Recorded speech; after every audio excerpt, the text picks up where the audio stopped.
शरद पवार यांचे नाव महाराष्ट्राच्या आणि भारताच्या राजकारणात अत्यंत प्रभावशाली नेत्यांमध्ये घेतले जाते. 12 डिसेंबर 1940 रोजी पुणे जिल्ह्यातील बारामती येथे त्यांचा जन्म झाला. ग्रामीण पार्श्वभूमीतून आलेल्या शरद पवारांनी लहानपणापासूनच समाजकारण आणि राजकारणाची आवड जपली. त्यांनी पुण्यातील बृहन महाराष्ट्र कॉमर्स कॉलेजमधून शिक्षण घेतले आणि विद्यार्थी जीवनातच राजकीय चळवळींमध्ये सक्रिय सहभाग घेतला. 1967 साली ते पहिल्यांदा महाराष्ट्र विधानसभेत निवडून आले आणि त्यानंतर त्यांच्या राजकीय कारकिर्दीने वेगाने उंची गाठली. 1978 मध्ये ते पहिल्यांदा महाराष्ट्राचे मुख्यमंत्री झाले आणि त्यावेळी ते राज्यातील सर्वात तरुण मुख्यमंत्री ठरले. पुढे त्यांनी अनेक वेळा मुख्यमंत्रीपद भूषवले, तसेच केंद्र सरकारमध्ये संरक्षण मंत्री आणि कृषी मंत्री म्हणूनही महत्त्वाची जबाबदारी सांभाळली. कृषी क्षेत्रातील त्यांच्या कामामुळे देशभरातील शेतकऱ्यांमध्ये त्यांना विशेष ओळख मिळाली. पुढे त्यांनी राष्ट्रवादी काँग्रेस पक्षाची स्थापना करून महाराष्ट्राच्या राजकारणात एक मजबूत राजकीय शक्ती उभी केली. अनेक दशकांच्या राजकीय प्रवासात त्यांनी विविध राजकीय संकटे, आघाड्या आणि निवडणुका यांचा सामना करत आपले स्थान कायम राखले आणि आजही महाराष्ट्रातील राजकीय घडामोडींमध्ये त्यांचे नाव प्रभावीपणे चर्चेत असते. शरद पवार यांच्या राजकीय कारकिर्दीत अनेक मोठे वळण आणि महत्त्वाच्या घडामोडी घडल्या.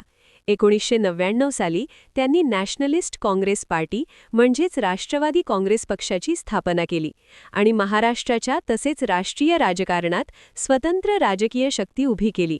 त्यानंतर त्यांनी केंद्रात कृषी मंत्री म्हणून दीर्घकाळ काम करत देशाच्या कृषी धोरणांवर प्रभाव टाकला. शेतकरी, सहकार क्षेत्र आणि साखर कारखान्यांच्या व्यवस्थापनात त्यांचा मोठा प्रभाव मानला जातो. विशेषतः बारामती आणि पश्चिम महाराष्ट्रातील सहकार चळवळ मजबूत करण्यामध्ये त्यांचे योगदान महत्त्वाचे मानले जाते. 2019च्या महाराष्ट्र विधानसभा निवडणुकीनंतर त्यांनी शिवसेना, इंडियन नॅशनल काँग्रेस आणि राष्ट्रवादी काँग्रेस यांची आघाडी घडवून महाविकास आघाडी सरकार स्थापन करण्यात महत्त्वाची भूमिका बजावली. त्यांच्या दीर्घ अनुभवामुळे त्यांना महाराष्ट्रातील राजकीय रणनीतिकार म्हणूनही ओळखले जाते. अलीकडच्या वर्षात राष्ट्रवादी काँग्रेसमध्ये अंतर्गत मतभेद आणि राजकीय बदल घडले. विशेषतः त्यांच्या पुतण्याचे माव असलेल्या अजित पवार यांच्या राजकीय हालचालींमुळे पक्षात मोठी चर्चा निर्माण झाली. तरीही शरद पवार हे अजूनही महाराष्ट्राच्या राजकारणातील एक अनुभवी आणि प्रभावी नेता म्हणून ओळखले जातात आणि त्यांच्या निर्णयांचा राज्याच्या राजकीय समीकरणांवर आजही मोठा प्रभाव पडत असतो. शरद पवार यांच्या दीर्घ राजकीय प्रवासात महाराष्ट्रातील सहकार चळवळ, कृषी विकास आणि राष्ट्रीय पातळीवरील राजकीय आघाड्यांमध्ये त्यांची भूमिका अत्यंत महत्त्वाची मानली जाते. विशेषतः पश्चिम महाराष्ट्रात साखर कारखाने, दूध संघ आणि सहकारी बँकांच्या माध्यमातून ग्रामीण अर्थव्यवस्थेला बळकटी देण्यात त्यांचा प्रभाव मोठा राहिला. त्यामुळे बारामती परिसर हा त्यांच्या राजकीय बालेकिल्ल्यापैकी एक मानला जातो. राष्ट्रीय पातळीवरही त्यांनी अनेक पक्षांशी संवाद साधत आघाडीचे राजकारण प्रभावीपणे हाताळले. 2019 नंतर महाराष्ट्रात झालेल्या मोठ्या राजकीय उलथापालथीत त्यांनी महत्त्वाची रणनीती आखून महाविकास आघाडी या आघाडीला स्थिर ठेवण्याचा प्रयत्न केला. त्याचवेळी राष्ट्रवादी काँग्रेसमध्ये झालेल्या फुटीमुळे आणि अजित पवार यांच्या वेगळ्या राजकीय भूमिकेमुळे राज्याच्या राजकारणात मोठी चर्चा निर्माण झाली. या सर्व घडामोडींमध्येही शरद पवार यांनी शांत आणि संयमी भूमिका घेत पक्ष संघटना मजबूत ठेवण्यावर भर दिला. त्यांच्या अनुभवामुळे अनेक तरुण नेते त्यांना मार्गदर्शक मानतात. राजकारणातील 5 दशकांहून अधिक काळाच्या अनुभवामुळे शरद पवार यांना देशातील ज्येष्ठ आणि प्रभावी राजकीय नेत्यांपैकी एक मानले जाते आणि आजही महाराष्ट्रातील राजकीय घडामोडींमध्ये त्यांचे मत आणि भूमिका महत्त्वाची ठरते.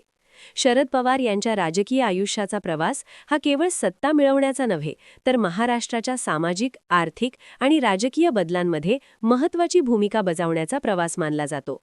5 दशकांहून अधिक काळ सक्रिय राजकारणात राहून त्यांनी राज्य आणि केंद्र या दोन्ही पातळ्यांवर प्रभाव टाकला.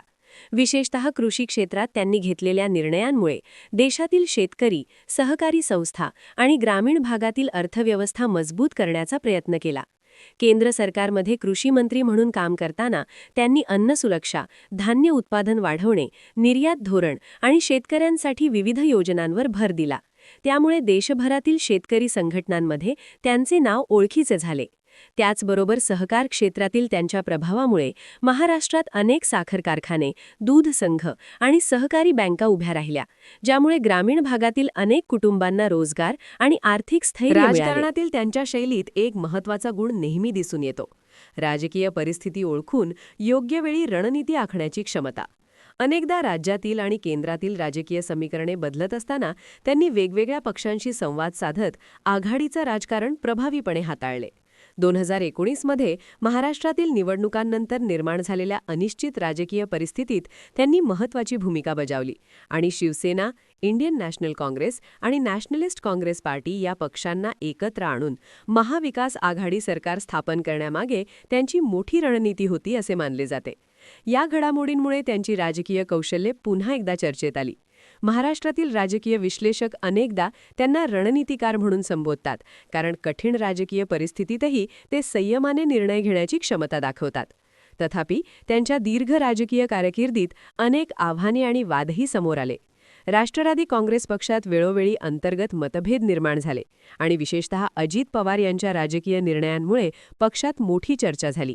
काही काळ राज्याच्या राजकारणात मोठी अनिश्चितता निर्माण झाली होती. तरीही शरद पवार यांनी सार्वजनिक कार्यक्रम, पक्ष बैठका आणि कार्यकर्त्यांशी संवाद यामधून पक्ष संघटना टिकवून ठेवण्याचा प्रयत्न केला. त्यांच्या राजकीय अनुभवामुळे अनेक कार्यकर्ते आणि नेते त्यांना अजूनही मार्गदर्शक मानतात. विशेषतः तरुण राजकारण्यांसाठी ते एक अनुभवी नेता म्हणून ओळखले जातात, ज्यांनी विविध राजकीय परिस्थितींना जवळून पाहिले आहे. बारामती हा त्यांचा राजकीय बालेकिल्ला मानला जातो. तेथील विकास कामे, शिक्षण संस्था, उद्योग आणि सहकारी संस्थान यामुळे हा परिसर महाराष्ट्रात वेगळा ओळखला जातो. शिक्षण आणि उद्योग क्षेत्रात गुंतवणूक वाढवून ग्रामीण भागातील विद्यार्थ्यांना संधी मिळावी यासाठी त्यांनी विविध उपक्रमांना पाठिंबा दिला. त्यामुळे बारामती हे केवळ राजकीय केंद्र नसून शिक्षण आणि उद्योगाचे केंद्र म्हणूनही विकसित झाले. आजच्या काळात सक्रिय राजकारणात अनेक नवीन नेते पुढे येत असले तरी शरद पवार यांचे नाव अजूनही महाराष्ट्रातील राजकीय चर्चेत कायम असते. त्यांच्या अनुभवामुळे अनेक राजकीय निर्णयांवर त्यांचे मत महत्त्वाचे मानले जाते. राजकीय सभा, सार्वजनिक कार्यक्रम आणि विविध सामाजिक उपक्रमांमधून ते अजूनही कार्यकर्त्यांशी संपर्क ठेवतात. त्यांच्या दीर्घ आणि गुंतागुंतीच्या राजकीय प्रवासामुळे ते भारतीय राजकारणातील एक महत्त्वाचे आणि प्रभावी व्यक्तिमत्व म्हणून ओळखले जातात आणि महाराष्ट्राच्या राजकीय इतिहासात त्यांचे स्थान विशेष मानले जाते. शरद पवार यांचा राजकीय प्रवास अनेक चढ-उतारांनी भरलेला असला तरी त्यांची ओळख एक अनुभवी, शांत आणि परिस्थिती ओळखून निर्णय घेणारा नेता अशी राहिली आहे. महाराष्ट्राच्या राजकारणात त्यांनी 50 वर्षांहून अधिक काळ सक्रिय भूमिका निभावली आणि या काळात त्यांनी राज्यातील अनेक राजकीय बदल जवळून पाहिले. विद्यार्थी राजकारणातून सुरुवात करून मुख्यमंत्री पदापर्यंतचा त्यांचा प्रवास अनेक तरुणांसाठी प्रेरणादायी मानला जातो. त्यांच्या नेतृत्वाखाली महाराष्ट्रातील सहकार चळवळ अधिक मजबूत झाली आणि ग्रामीण भागात साखर कारखाने, दूध संघ, शिक्षण संस्था आणि सहकारी बँका यांची मोठी साखळी उभी राहिली. या संस्थांमुळे ग्रामीण भागातील अनेक कुटुंबांना रोजगार, शिक्षण आणि आर्थिक संधी मिळाल्या. केंद्र सरकारमध्ये त्यांनी संरक्षण मंत्री आणि कृषी मंत्री यांसारख्या महत्त्वाच्या पदांवर काम केले. कृषी मंत्री म्हणून त्यांनी देशातील अन्न उत्पादन वाढवणे, धान्य साठवण व्यवस्था सुधारणा आणि कृषी निर्यात वाढवणे यासारख्या विषयांवर भर दिला. त्यामुळे देशाच्या कृषी धोरणांवर त्यांचा प्रभाव दीर्घकाळ राहिला. त्यांच्या काळात कृषी क्षेत्रात अनेक योजना आणि सुधारणा सुरू झाल्या, ज्यामुळे भारताच्या अन्न सुरक्षेला बळ मिळाले असे मानले जाते. राजकारणात ते नेहमीच आघाडीचे राजकारण हाताळणारे नेते म्हणून ओळखले गेले. वेगवेगळ्या विचारसरणीच्या पक्षांना एकत्र आणून सरकार स्थापन करण्याची क्षमता त्यांच्यात असल्याचे अनेक वेळा दिसून आले. विशेषतः 2019 नंतर महाराष्ट्रात निर्माण झालेल्या राजकीय परिस्थितीत त्यांनी महत्त्वाची भूमिका बजावली आणि नॅशनलिस्ट काँग्रेस पार्टी, शिवसेना आणि इंडियन नॅशनल काँग्रेस या पक्षांना एकत्र आणून महाविकास आघाडी सरकार स्थापनेत योगदान दिले. त्या काळात महाराष्ट्रातील राजकीय परिस्थिती अतिशय गुंतागुंतीची होती आणि त्या परिस्थितीत त्यांनी शांतपणे रणनीती आखल्याची चर्चा राजकीय विश्लेषकांमध्ये झाली. त्यांच्या राजकीय आयुष्यात काही वाद आणि टीकाही झाल्या. विविध निर्णयांवर विरोधकांनी टीका केली, तसेच पक्षांतर्गत मतभेदही वेळोवेळी समोर आले. विशेषतः अजित पवार यांच्या राजकीय निर्णयांमुळे राष्ट्रवादी काँग्रेसमध्ये मोठी राजकीय चर्चा निर्माण झाली. तरीही शरद पवार यांनी संयम राखत राजकीय संवाद सुरू ठेवला. त्यांच्या दीर्घ अनुभवामुळे ते अनेकदा राजकीय मतभेदांमध्ये मध्यस्थी करणारे नेते म्हणूनही ओळखले गेले. बारामती हा त्यांच्या राजकीय प्रवासाचा केंद्रबिंदू राहिला. तेथील विकासकामे, शिक्षण संस्था, उद्योग आणि सहकारी चळवळीमुळे हा परिसर महाराष्ट्रातील प्रगत भागांपैकी एक मानला जातो.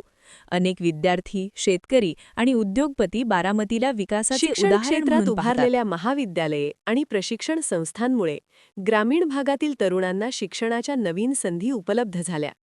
आजच्या बदलत्या राजकीय वातावरणात नवीन पिढीचे नेते पुढे येत असले तरी शरद पवार यांचे नाव अजूनही महाराष्ट्रातील राजकीय चर्चेत कायम असते.